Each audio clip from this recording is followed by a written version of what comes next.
কেইদিনমানৰ আগতে কৰোনা মহামাৰীৰ কাৰণে মানুহ বিধ্বস্ত হৈ গৈছিল য'ত লকডাউনে গোটেই অসম ভাৰত পৃথিৱীৰ মানুহক বিধ্বস্ত কৰি পেলাইছিল য'ত নিবনুৱা সমস্যাই সাংঘাতিক ধৰণৰ ব্যাপক পৰিস্থিতিৰ সৃষ্টি কৰিছে য'ত অসমত আত্মহত্যা কৰা মানুহৰ সংখ্যাটো অস্বাভাৱিক ধৰণে অভিলেখ সংখ্যক বৃদ্ধি পাইছে সেই সময়ত বিজেপি দলে এটা পঞ্চতাৰকা সদৃশ এটা কাৰ্যালয় উদ্বোধন কৰিছে 2 এপ্ৰিল 2022 তাৰিখৰ দিনা ভিআইপি ৰোডত আৰএছএছৰ কাৰ্যালয় সুদৰ্শনালয় এই কাৰ্যালয়টো হেতু এটা 5 ষ্টাৰ সদৃশ এটা কাৰ্যালয় তেওঁলোকে উদ্বোধন কৰিছে 29 আগষ্ট 2022 তাৰিখৰ দিনা উত্তৰ পূৰ্বাঞ্চলৰ বিজেপিৰ হেডকোৱাৰ্টাৰ উজান বজাৰত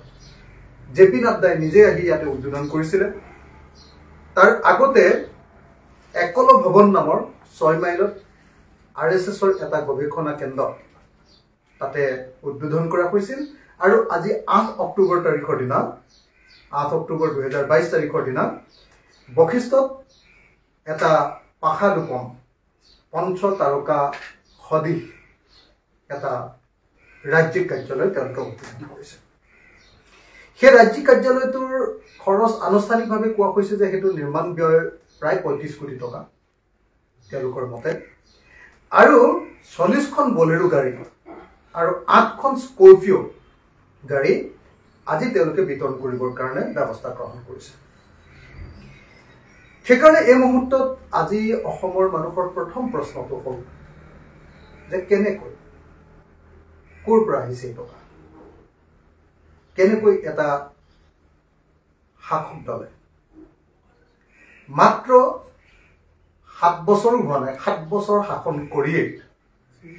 এনেকৈ এটাৰ পাছত আনটো কাৰ্যালয় গুৱাহাটীত বনাইছে আৰু সমগ্ৰ ডিস্ট্ৰিক্ট বিলাকতো এনেকুৱা ধৰণৰ পাখাডুপম অট্টালিকাবিলাক তেওঁলোকে বনাই আছে এই ঘটনাটোৱে এই কাণ্ডটোৱে সমগ্ৰ অসমৰ মানুহৰ চকু কপালত তুলিছে আজি বিজেপি দলৰ যিসকল কাৰ্যকৰ্তা এই উদ্বোধনী অনুষ্ঠানলৈ আহিছে তাৰে চাগে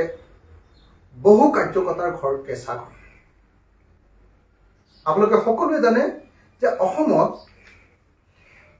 অসমত যিমান ঘৰ আছে তাৰ 31.6% ঘৰহে পকী ঘৰ প্ৰথম শ্ৰেণীৰ বেপাৰী মাটি ভাৰতবৰ্ষৰ আটাইতকৈ ডাঙৰ বেপাৰীৰ দলটোৱে আজি তেওঁলোকৰ ৰাজ্যিক কাৰ্যালয় পঞ্চতাৰকাযুক্ত 5 ষ্টাৰৰ এই পঞ্চতাৰকাযুক্ত আজি সেই কাৰ্যালয় নিৰ্মাণ কৰিছে